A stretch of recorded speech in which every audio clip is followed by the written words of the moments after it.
വനിതാ police ഉദ്യോഗാർത്ഥികളുടെ rank list കാലാവധി അവസാനിക്കാൻ ഇനി ദിവസങ്ങൾ മാത്രം. റാങ്ക് പട്ടികയുടെ 1/3 പേർക്ക് പോലും നിയമനം ലഭിച്ചിട്ടില്ല. ആകെ 967 പേരുടെ റാങ്ക് പട്ടികയാണുള്ളത്. അതിൽ ഇതുവരെ നിയമനം കിട്ടിയത് 259 പേർക്ക് മാത്രമാണ്. സെക്രട്ടേറിയറ്റിന് മുന്നിൽ നീതി തേടി ഉദ്യോഗാർത്ഥികളുടെ നിരാഹാര സമരം 3-ാം ദിവസവും തുടരുകയാണ്. വിവരങ്ങളുമായി അവർക്കൊപ്പം സുനിഷ അയ്യല്ലൂർ ചേരുകയാണ്. സുനിഷ, നമ്മളിപ്പോ നേരത്തെ കണ്ടത് കുറച്ചൊക്കെ പ്രായമായ സ്ത്രീകളെയാണ്. അവരുടെ വാക്കുകൾ, ആശാവർക്കർമാരായിട്ടുള്ളവരുടെ സ്ത്രീകളായിട്ടുള്ളവരുടെ വാക്കുകൾ കേട്ടാണ് നമ്മൾ നേരെ വരുന്നത്. ഇത് യുവതികളാണ്.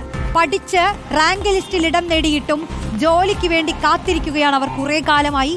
പക്ഷേ ജോലി കിട്ടിയിട്ടില്ല. ഞങ്ങൾക്ക് ജോലി തരൂ സർക്കാരെ എന്ന് പറഞ്ഞുകൊണ്ട് അവരുടെ സമരം ഇപ്പോൾ 3-ാം ദിവസത്തിലെത്തിയിരിക്കുന്നു. നമ്മൾ കഴിഞ്ഞ ദിവസങ്ങളിൽ തന്നെ കണ്ട കാഴ്ചകൾ അത് പേടിപ്പെടുത്തുന്നതാണ്. പ്രത്യേകിച്ച് അവർ ഈ പറയുന്ന ഗർഭിണികളായവരുണ്ട്, ആരോഗ്യ പ്രശ്നങ്ങൾ ഉള്ളവരുണ്ട്. അവരൊക്കെ തളർന്നു പോകുന്ന കാഴ്ച നമ്മൾ പ്രേക്ഷകരിൽ എത്തിച്ചതാണ്. ഇപ്പോൾ അവരെന്താണ് പറയുന്നത്? ഇത്രയും ദിവസം മാത്രമേ ഇനി ബാക്കി നിൽക്കുന്നുള്ളൂ അതിന്റെ കാലാവധി അവസാനിക്കാൻ. റോഷ്നി, അത് തന്നെയാണ്. കഴിഞ്ഞ 3 ദിവസമായി ഇവിടെ നിരാഹാരം നടത്തുകയാണ്. ഈ പറയുന്നത് പോലെ വനിതാ പോലീസ് ഉദ്യോഗസ്ഥർ എന്നതാണ്. ജോലിക്ക് വേണ്ടി സർക്കാരെ ജോലി തരൂ എന്ന് പറഞ്ഞുകൊണ്ട് പ്രതിഷേധിക്കേണ്ടി വരുന്ന ഒരു കൂട്ടം യുവതികളെയാണ് നമുക്കിവിടെ കാണാൻ കഴിയുന്നത് എന്നതാണ് പ്രധാനപ്പെട്ട കാര്യം. നേരത്തെ പറഞ്ഞതുപോലെ ഒരു കാലം മുഴുവനായും ഇരുന്ന് പഠിച്ച് ജോലി കിട്ടുമെന്ന് കരുതി റാങ്ക് ലിസ്റ്റിൽ വന്ന ആളുകളാണ് ഇവിടെ സമരം ചെയ്യേണ്ടി വരുന്നത്. ആ റാങ്ക് ലിസ്റ്റിൽ നിന്ന് നേരത്തെ തന്നെ ആദ്യഘട്ടത്തിൽ മുഖ്യമന്ത്രി തന്നെ പറഞ്ഞിരുന്നത് ഈ റാങ്ക് ലിസ്റ്റ് ഉൾപ്പെടുത്തുമ്പോൾ തന്നെ അതിൽ ഭൂരിഭാഗം പേർക്കും ജോലി നൽകുന്ന അത്തരത്തിലായിരിക്കും ഈ റാങ്ക് ലിസ്റ്റ് പ്രസിദ്ധീകരിക്കുക എന്നതായിരുന്നു. പക്ഷേ ഈ റാങ്ക് ലിസ്റ്റ് പ്രസിദ്ധീകരിച്ച അതിൽ 1/3 പോലും നിയമനം നടന്നിട്ടില്ല എന്നതാണ് ഇതിൽ ഏറ്റവും പ്രധാനപ്പെട്ടത് എന്നതാണ്. ഇതാ നല്ല മഴയാണ് തിരുവനന്തപുരത്ത്. ഈ മഴയിലും വെയിലിലും ഒക്കെ തന്നെയും കഷ്ടപ്പെട്ട് ഇതേ രീതിയിൽ പ്രതിഷേധം ശക്തമാക്കിക്കൊണ്ട് തന്നെ ഈ ഉദ്യോഗാർത്ഥികൾ നീങ്ങുകയാണ് എന്നതാണ് അതിലെ ഏറ്റവും പ്രധാനപ്പെട്ട കാര്യം.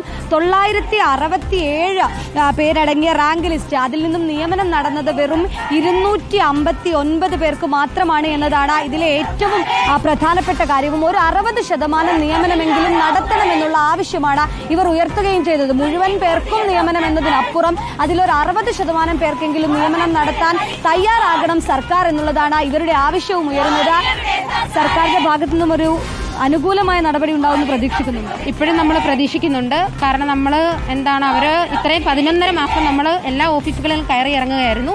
അപ്പം നമ്മളോട് പറഞ്ഞത് നിങ്ങൾക്ക് വേക്കൻസി വരുമെന്ന് തന്നെയാണ് പറഞ്ഞത്. പക്ഷേ ഇനി നമ്മുടെ ലിസ്റ്റ് അവസാനിക്കാൻ കുറച്ച് ദിവസങ്ങളൂടെ, കുറച്ചെന്ന് പറയുമ്പോൾ 2 ആഴ്ച പോലും ഇല്ല. അന്നേരം നമ്മൾ ഇത്രയായിട്ട് നമുക്ക് വേക്കൻസി തരാഞ്ഞെന്നാണ് നമ്മൾ ചെറിയൊരു രീതിയിൽ ഇപ്പോൾ ഒരു സമരം എന്ന രീതിയിൽ നമ്മൾ വന്നേക്കുന്നത്. പക്ഷേ ഇപ്പോഴും നമുക്ക് പ്രതീക്ഷയുണ്ട്. ഞങ്ങളെ ഈ ഗവൺമെന്റ് കൈവിടത്തില്ല എന്ന് തന്നെയാണ് ഞങ്ങളുടെ പ്രതീക്ഷ എന്ന് പറയുന്നത് തന്നെ. ഏതായാലും സർക്കാരിൽ പ്രതീക്ഷ വെച്ചുകൊണ്ട് തന്നെയാണ് ഇപ്പോഴും ഇവർ സമരം നടത്തുന്നത് എന്നതാണ് റോഷ്നി അതിൽ പ്രധാനപ്പെട്ട കാര്യം. ഈ ഈ 19 വരെയാണ്, ഏപ്രിൽ 19 വരെയാണ് ഇവരുടെ ഈ നിയമനത്തിന്റെ കാലാവധിയുള്ളത്. ഇനി വെറും 2 ആഴ്ച മാത്രമാണ് ബാക്കിയുള്ളത്. ഈ 2 ആഴ്ചക്കെങ്കിലും സർക്കാർ ഒരു അനുകൂലമായ നിലപാട് സ്വീകരിക്കണം എന്നുള്ള ആവശ്യം മാത്രമാണ് ഇവർ ഉയർത്തിക്കൊണ്ടിരിക്കുന്നത്. അതിലൊരു തീരുമാനം, അതായത് കൃത്യമായി ഒരു 60% നിയമനമെങ്കിലും ഇതിൽ നടത്തണമെന്നുള്ളൊരു ആവശ്യമാണ് ഇവർ ഉയർത്തുന്നത്. അതിന്റെ ഭാഗമായാണ് ഇത്തരം ഒരു പ്രതിഷേധം നമുക്ക് കാണാൻ കഴിയുന്നത്.